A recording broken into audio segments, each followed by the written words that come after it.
You are welcome boss. तुम यहाँ? हाँ पार्टनर, मैं। साले गाड़ी रोक पहले।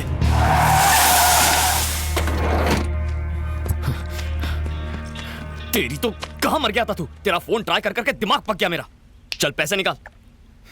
हंस क्यों रहा है तू? क्यों? जब तक माधवी तेरे सामने नहीं कहेगी यकीन नहीं होगा। तुम्हें मुझे इसके सामने आई लव यू कहना होगा। कह दो। इस तरह क्या देख रही हो? तुम जानती हो ना कि तुम्हारे वो 3 टेस्ट पास करने के लिए मैंने कितने रिस्क उठाए हैं। क्या मैं कोई मजाक कर रहा हूं जो तुम हंस रही हो? वहां मेरे बाबा मौत से लड़ रहे हैं। ऑपरेशन कामयाब रहा, तुम्हारे बाबा सेफ हैं।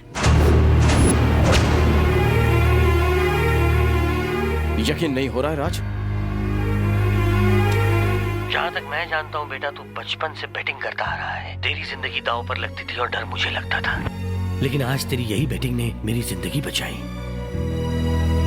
तेरे दोस्त ने डॉक्टर को पैसे दे दिए हैं, इसलिए तुम्हारी माँ के चेहरे पर खुशी है। तुमने पैसे दिए बेट जीतने से पहले ही? जिस दिन तुमने बेट लगाई थी उसी दिन हमें पता था तुम जीत जाओगे राजा।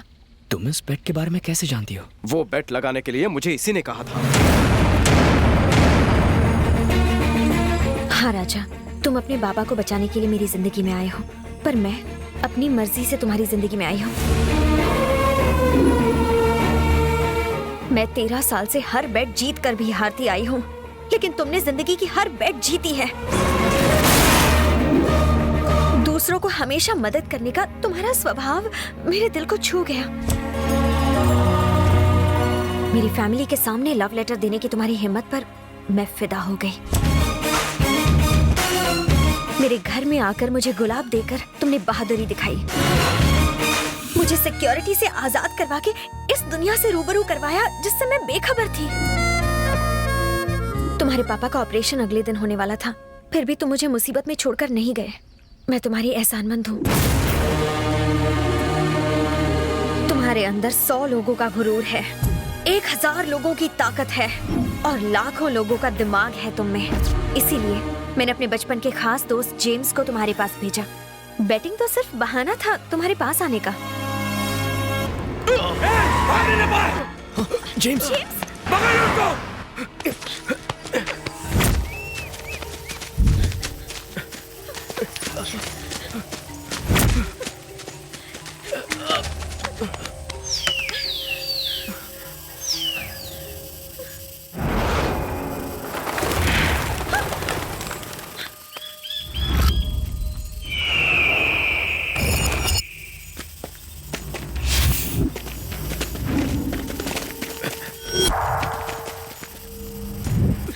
हाथ छोड़ दे वरना तुझे जान से मार दूंगा।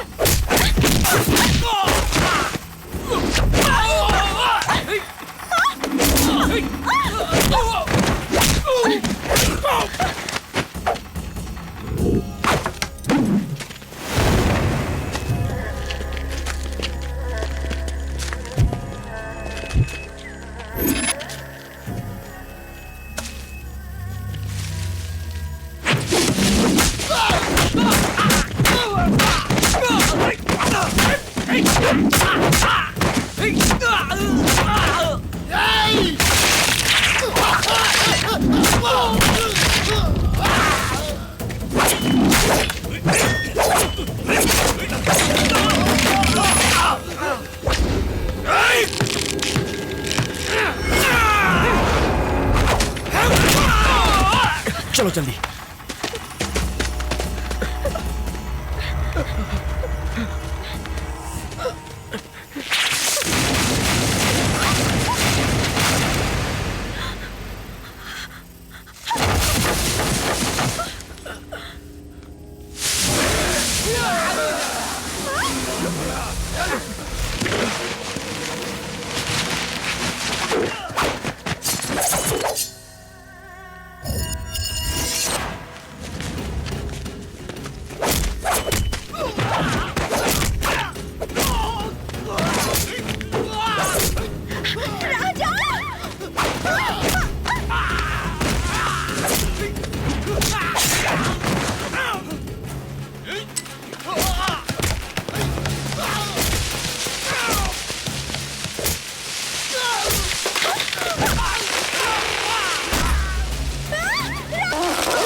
साले को।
अनु,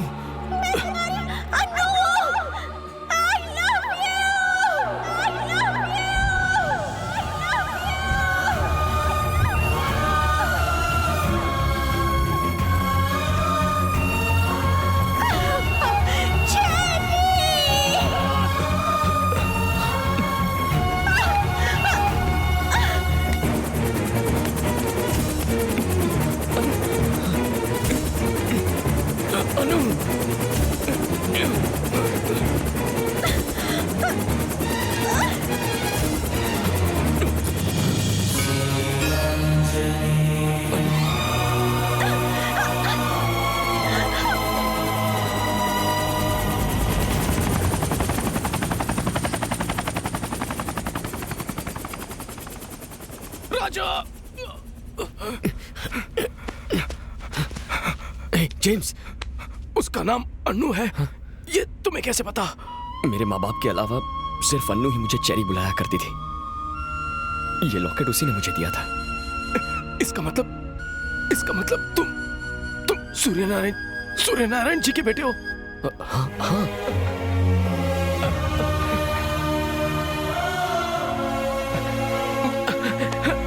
ओह गॉड, एक मिनट।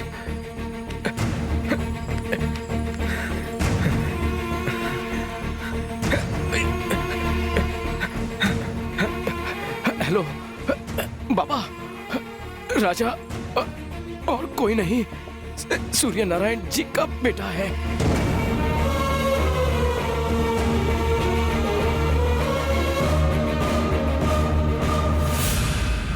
चलो हॉस्पिटल चलते हैं। मेरा जिंदा रहना उतना जरूरी नहीं है जितना तुम्हारा सच जानना जरूरी है। तुम एक बहुत बड़ी सच्चाई से बेखबर हो। तुम्हारे पिताजी ने जो पूजा करवाई थी उसमें जो हादसा हुआ था वो हादसा नहीं था, वो धमाका जानबूझकर करवाया गया था। अपना गांव रायदुर्ग, जिसकी कुल देवी देवी भवानी थी, पर गांव के जीते जागते भगवान तो तुम्हारे पिताजी थे। विजय प्रताप और तुम्हारे पिताजी कॉलेज के जमाने से जिगरी दोस्त थे। उन दोनों की सच्ची दोस्ती की वजह से तुम्हारे पिताजी के कहने पर विजय प्रताप जी ने अपनी 3000 एकड़ की जमीन रायदुर्ग के किसानों को खेती करने के लिए लीज पर दे दी। विजय प्रताप अपने बिजनेस के सिलसिले में लंदन चले गए। इसी फिराक में था उनका साला बवंडर बिहारी। सर, हमें जांच से पता चला है ये जो 3000 एकड़ की जमीन विजय प्रताप ने किसानों को खेती करने के लिए लीज पर दी है, उसमें ए ग्रेड का आयरन ओर है। अगर हम इस जमीन को खोदकर सारा का सारा आयरन ओर निकाल लें तो हमें करोड़ों का फायदा हो सकता है। मुबारक हो तुम्हें भी। किसानों को पता न चले इसलिए हम उसे पावर प्रोजेक्ट का नाम देंगे, लेकिन उसकी आड़ में चलेगा अपना धंधा और किसानों को फंदा। यहाँ पर उन्होंने किसानों को मजदूरी छोड़कर अमीर बनने के सपने दिखाना शुरू कर दिया और लोगों को गोनी भरकर पैसे देने का वादा किया। अगर फैक्ट्री बन गई तो हमारे बच्चों का भविष्य संवर जाएगा। तुम्हारे पिताजी ने उन्हें समझाने की बहुत कोशिश की कि वो प्रोजेक्ट बोगस है और वो आयरन ओर के लिए जमीन हथियाना चाहते हैं, पर भोले भाले गांव वाले बवंडर के झांसे में पूरी तरह से आ चुके थे। हमें कोई परवाह नहीं है कि वो क्या करने वाले हैं। हमें बच्चों का भविष्य देखना है। हमें माफ कर दीजिए। बवंडर ने मासूम गांव वालों की आंखों में सुनहरे सपने सजा दिए थे। जब उन्हें ही परवाह नहीं तो आप उनकी इतनी परवाह क्यों कर रहे हैं? क्योंकि ये सभी हमारे अपने हैं, थोड़ा बहक गए हैं। कुछ दिनों बाद विजय प्रताप लंदन से आ जाएगा, तब मैं उसे सब कुछ बता दूंगा। सूर्य नारायण जी, ये सच्चाई विजय प्रताप जी को ना बता दें, इसीलिए उसी रात उन्हें अगवा। अगले दिन विजय प्रताप लंदन से वापस आए। आओ बेटी, आओ। विजय प्रताप जी की आंखें तुम्हारे पिताजी को देखने के लिए बेचैन थीं। मुझे लगा सूर्य नारायण मुझे लेने आएगा, पर वो है कहाँ? वो नगर पंचायत गया है जमीन के काम से। आइए चलते हैं। ओह, वो जानते थे कि सूरज देर से निकल सकता है, पर सूर्य नारायण उनसे मिलने कभी देरी से नहीं आ सकता। विजय प्रताप जी को बवंडर पर शक होने लगा।